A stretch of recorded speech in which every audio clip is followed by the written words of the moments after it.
I want to remind Andrew that we talked about our bingo money and all that kind of thing. We recently provided $27,000 to House of Soccer Scene to outfit their child care room and have a local artist do a mural on the wall. So that's how we spend our money, one of the ways. It's my pleasure to introduce Andrew Dowie, who is a Member of Provincial Parliament for Windsor-Tecumseh since 2022.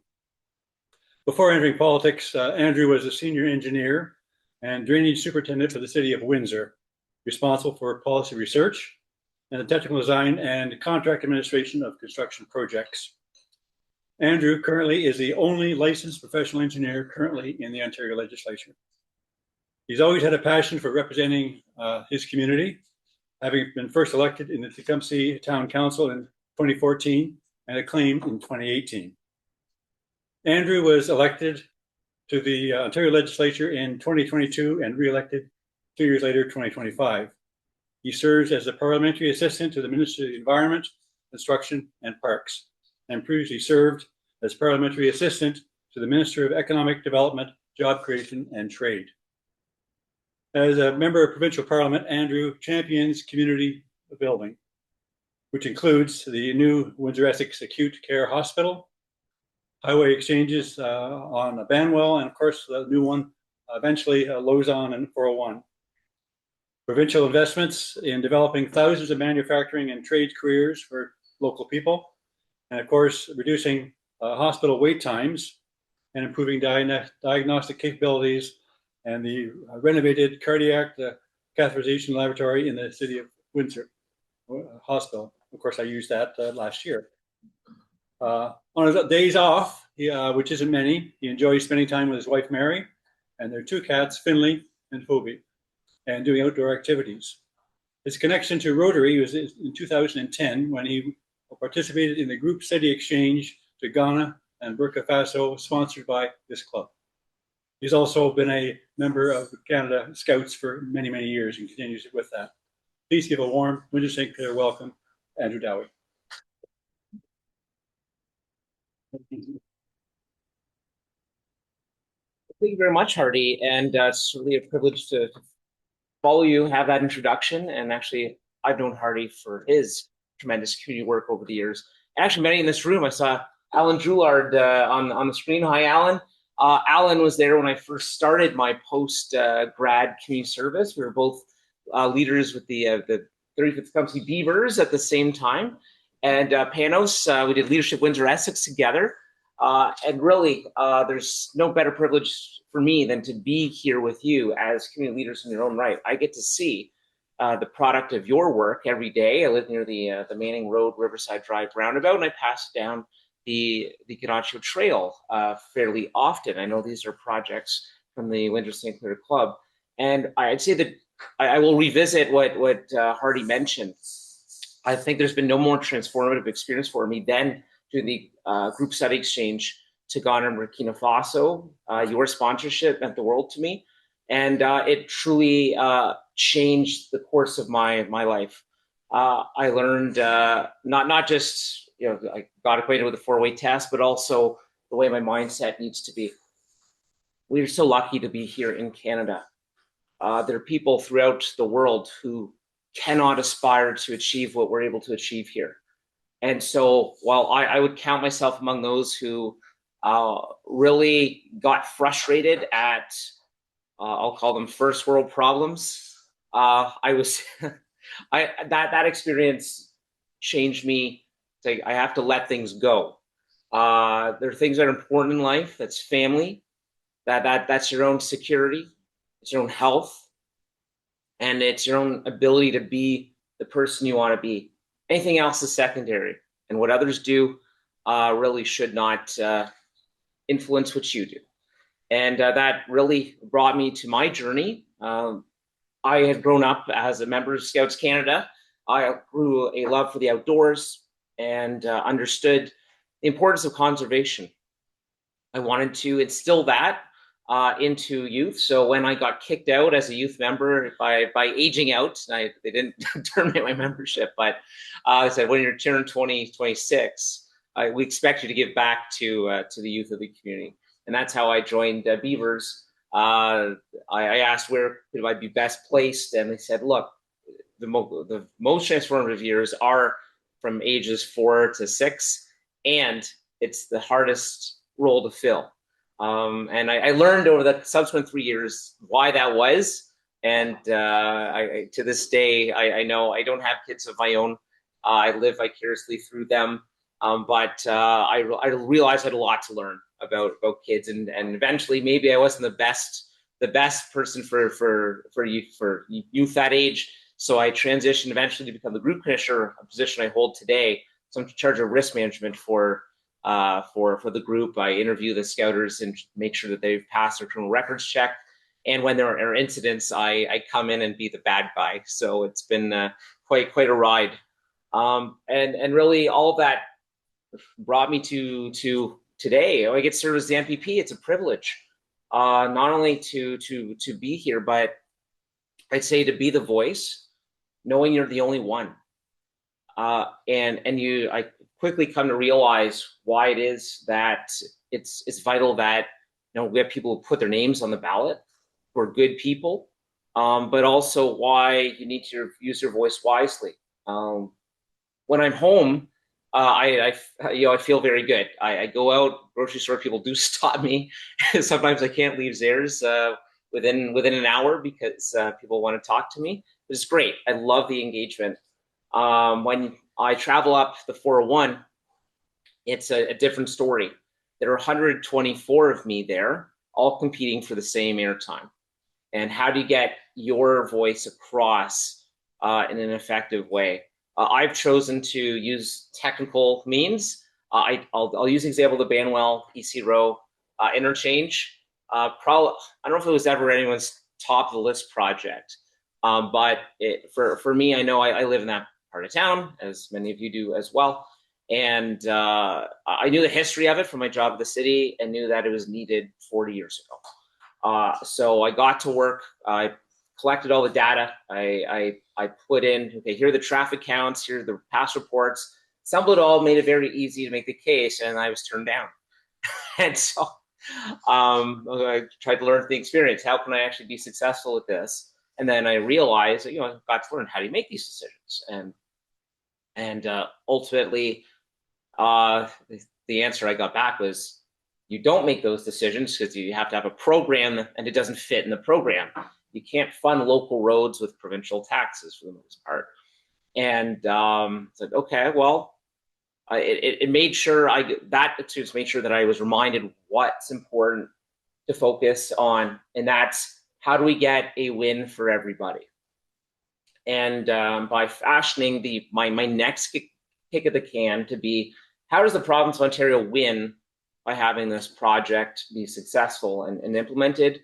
I was able to get partial funding. It was about just about 60% of the funding allocated to that project. So nice lesson, and also don't give up.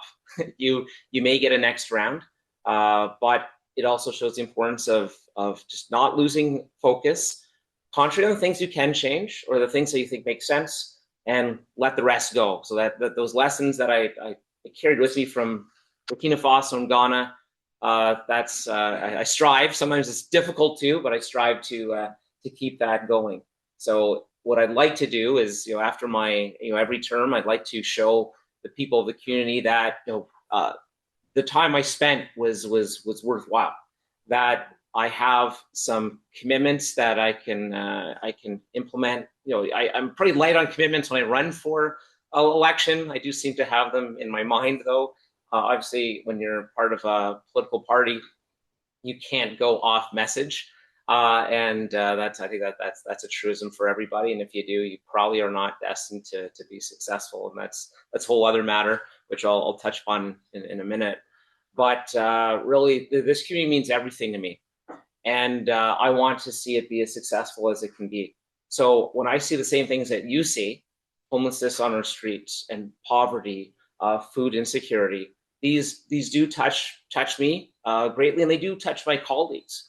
No one wants to see a family member or a friend or someone that, even a stranger, in distress. And where we always argue is, what's the best way of achieving that? Having done this for 4 years, I know that a chunk of it is having the manpower and the intention to do good. Sometimes, and I've learned this unfortunately the hard way, is that you can resource a program and it still not be successful. You as Rotarians know that, though. You get involved with many projects and not all of them are successful. And the same thing is with government. Members are often reluctant to say, yeah, we failed at this, but we failed. Could we say we failed greatly? Theodore Roosevelt once made a very impressive speech where he said it's called The Ring, or at least it's referred to as The Ring, where it's that it's better off to have tried and failed greatly than to continue life wondering whether you should have tried. And that continues to guide. I don't get to win everything, no question about it, but I do get to win certain things, and it's always nice. And the one that comes to mind is we had a big project that was destined for Windsor, and it was a company that was going to locate here. And due to just reasons that are more based on human nature, it was going to leave, and hundreds of jobs were not going to locate here. I went up the food chain trying to identify what it was that I could do. Well, like it seemed ridiculous that we would lose these jobs based on hearsay, conjecture, the kinds of things that Lionel Hutz and The Simpsons puts out in court. And in the end, using your resources wisely, which is something I learned from scouting. Ultimately, I made a call to the Premier and reinforced how important it is that we have land jobs in Windsor. All the Premier's staff and all the people in the ministry were saying, don't invest in this project for these reasons. And I articulated to him the importance of it to our community. Within 2 hours, that decision had been reversed. And that company has not only already employed hundreds of people, they've announced a second phase in our community. They could have gone anywhere, and look, and part of it is on them because they look for the best deal. We're in a competition for jobs. Every place in North America is looking for jobs, and we need to play the game if we're going to land those jobs. And sometimes that means we do things we don't really want to do. Incentives, particularly, giving private enterprise money to make money on themselves. And I guess the return on the investment for us, as much as it's hard to say, you know what, we're not going to invest in public services as much because we're going to give it to industry, and a lot of people don't like that. But that industry is going to land somewhere else if it doesn't land here, and we need to play that game in order to land those jobs, and those workers become taxpayers and then contribute back into our economy. And that's why since 2018, actually the provincial revenues have grown by about $77 billion. So having more people working, having more people paying their bills, raising their family, and not being worried about a job means better investment in public services. So what I'd like to do, as I go forward, is to continue to be your champion, ensure that we're taking care of, that the people of this community have the opportunities in life that we want to aspire to do. And thinking back to Ghana, Burkina Faso, I know so many in this world don't have that opportunity. So it just redoubles our efforts, not only to create a great community for us, but also for those who may be able to come here. I'd say, having seen how people live and the lack of natural resources and lack of job opportunities that sub-Saharan Africa has, I'd like to bring everybody here. We have a lot of land, but I know that's not going to happen in its own right. But I realize we have those opportunities here, and we certainly should never lose sight of the great things that we have happening. I would like to say thank you again for the work that you do as Rotarians. Certainly, I had a life-changing experience. There have been hundreds who have had similar experiences thanks to you. And your investment, your involvement in the community is second to none. We see evidence of all that you've done, this club has done over the years, and that legacy endures. You probably don't get a lot of credit, but it has not gone unnoticed on my part. I grew up seeing the rotary wheel at Sandpoint Beach, wondered what it was, and ultimately it's a legacy that your predecessors, or maybe some of you were there, but that this club has left for us. And so with that, maybe you've heard me talk a lot. I'm very happy to answer any questions, but truly privileged to be with you today, and I appreciate the invitation very, very much.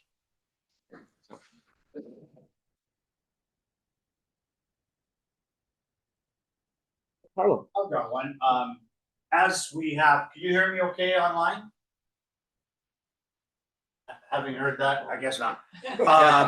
My question is, since we have an environmental club, I don't know if Deborah has more questions about it since she's the environmental chair. And I know you've been vocal on a few environmental things going on. Maybe share with us a couple of things that you think can be done and should be done in this area, or that you're championing for environment things. Okay, no, that's true. Thank you, Carlo. I mean, the most direct thing is my recent private members bill. I was able to successfully introduce 2 new classes of provincial park, which will largely be in support of conservation for those areas that are already disturbed. Right now, we have a vision of park that is more of a pristine wilderness when it comes to the provincial system, and the ability to revitalize and reforest and renaturalize has been secondary. I was inspired a bit by the the Ojibwe National Urban Park project, but now the path is in place. We can take an old quarry, fill with water, do plantings, and create new wetlands. We can introduce those types of habitats to urban areas. We can take a site that had been abandoned due to industry and bring it back. And so that's an initiative that I've got right now. It's one of my assignments to continue to look for those opportunities. We've got a great one happening in Uxbridge right now. So I just the other day met with Lafarge, and who owns some of the quarries that could be renaturalized, and the municipality and their officials. This could be done all throughout Ontario, and it's something that I'm proud of. That's a legacy I hope will be developed even after I'm gone. That we continue to reinvest in our close to home natural environments and recreate natural environments. Another one that got a lot of press, and I'd like to maybe explain a little bit. We had a piece of legislation called Bill 5, and it raised the ire of many in the environmental community. So Bill 5 is an effort to strike a balance between economic development and environmental protection. And what had been happening, and particularly here in Windsor, is that individuals who own properties, they aren't always as ethical as we'd like them to be. And due to frustration with the pace of change, you were waiting 5, 6, 7 years for a permit sometimes, and it's not a clear process. You just say, this is what I'm proposing, and then they come back and say no, but they don't tell you what will work. The system has been changed. So now with Bill 5, there have been some reductions in what's considered habitat. Right before, is anything that could be a habitat. Now it's what is a habitat. That definition is important because it's sterilized industrial parks. And if we're sterilizing our properly zoned and serviced industrial parks, that means some farmland somewhere else is going to become an industrial park. And it's like that. It just didn't make sense. So what we did see in Windsor were people clear cutting their properties to eliminate the natural environment, the habitat that could be there, so that it wouldn't be assessed. And if it's not assessed, they can't prove that something existed there. So development became easier. They would pay the fine for violating the law, but it was minimal. Now the fines are so much more in scope, about up to $500,000 and time in jail if you are going to break the trust. And that the trust is that you aren't going to wait years to get a permit. You are going to sign up, say, I commit to adhering to the legislation as it is, as we go. You don't have to have all your ducks in a row at the front end. But if you break the trust, if you violate, then there are heavy consequences. So that piece of legislation, a lot of people are upset with it. I look at it from all the experience that I brought in. I was able to contribute to it, and I think it is a happier medium than we had before, where we can actively manage environmental protection in a better way than in the past. Because the lack of enforcement, lack of consequence meant that we were losing actual habitat that we should never have lost. And as we go forward, the recycling program is another one I'm pretty involved with. I'd like to say I'm proud of. This has been a decade-long transition where industry is paying for recycling, and you've seen the green bin as well. That's something that this government mandated on municipalities. So a lot of people don't like seeing that that bill for the bin and on their taxes. Not so much in Windsor. Windsor, they were able to, by reducing the garbage collection to every 2 weeks, they were able to find the money to pay for the organics collection and the loss of having to pay for recycling. But in Essex County, they've maintained, a lot of those municipalities have maintained weekly collection and added the green bin. So the counties decided that they're going to put the green bin charge separately for reasons that I'll leave to them. But that's initiated some pushback. But I can tell, I've been to some of these recycling centers that have been introduced. It is amazing to see what they can do with not just there's automation and people, but I was there. The one in Eastern Ontario was there about 2 months ago. They take a bulldozer, push the load, so everything that's in your blue bin, they push it onto a conveyor system, and just the automation determines what goes on which conveyor belt. Like it's quite a system. And at the end of the day, at the top, where the people are, they're pulling out the products that don't match. So if you got a piece of paper in with your plastics, okay, the person takes it out if it hasn't been taken out by the conveyors. Look, we're on the cusp of a renaissance about waste management. We know we can recycle far more than we do. Plastics we can break down and refashion into anything. So the days of the landfill are coming to an end, and I'm really excited about that. This system that's been brought in is a tremendous way of achieving that, because now you don't have to put things in the garbage. Your laundry or dry cleaning bags, food waste packages, you don't have to throw those out. Now with the new system, the scale is there where you can actually find enough product to recover and make it worthwhile in the market. So it's really an exciting development. It's got its hiccups, there's no question about it. But boy, if we don't have to sacrifice another farm for a landfill, that's a win. And I think it's worth the trouble. So we'll continue to advance on that. But it's an exciting part of our system. We have certain things on tire recycling. You've probably heard about that, which electronics recycling. We're not there yet. There's more to do. There's more to work out. But just that prospect where we're going to be able to recover the majority of the materials that we consume and not have to exploit further resources or create new landfills, really gives me so much hope and optimism that we've got a better world ahead. So I hope that's answered that question for you. Well,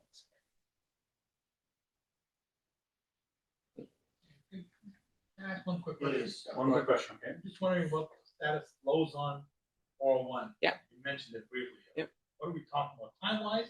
Because the hospital's coming on track as well. Yeah, so if you've traveled on the 401, like say 30 years ago, there was this interchange called the James Snow Parkway out in Milton, and it was built and there was no road connecting to it. We may be in that situation with Lowson Parkway, but the province is building the interchange. The work is underway right now, but the road itself is going to be municipal. So it will be up to Windsor and Essex County to construct their sections.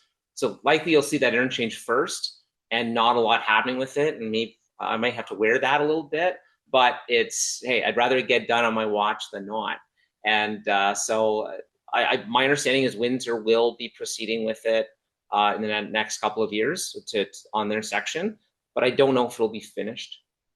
So we'll see. But the timing for the provincial project is imminent. Where the environmental assessment's being completed right now. It's actually a lot of the legwork happened years ago. Now they're getting into the property acquisition portion, and when done, Lausanne Parkway it'll divert a little bit from where it ends at Route 42 right now over to the west and go south, intersect the 401, and then go all the way to Highway 3 where it will connect to the Sexton side road. So you are going to have a pretty lengthy corridor when all is said and done. But that's probably going to be, I don't know, 20-ish years. It'll be many phases because it'll have to follow development too. We don't really want to lose farmland if we don't have to. And the road, Billin Road is part of that. We are going to separate some farms in the process through the municipal roads. But like at some point, everything north of the 401 will be developed by Windsor. It's the whole purpose of them inheriting the land. But it is very much longer term before you'll see that completely finished. We won't be driving anymore, but I know this.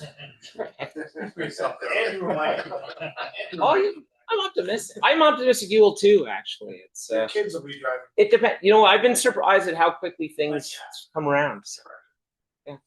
And it was my pleasure to thank you for coming. You're able to explain some very difficult situations in a clear way, and your message was loud and clear. Also, your message that your community service, your connection with Rotary has shaped you and has made you a better person and a better MPP. Yeah. So thank you for coming. Oh, thank you, Hardy. And on behalf of the club, there's some local honey. Oh, terrific! Thank you so much.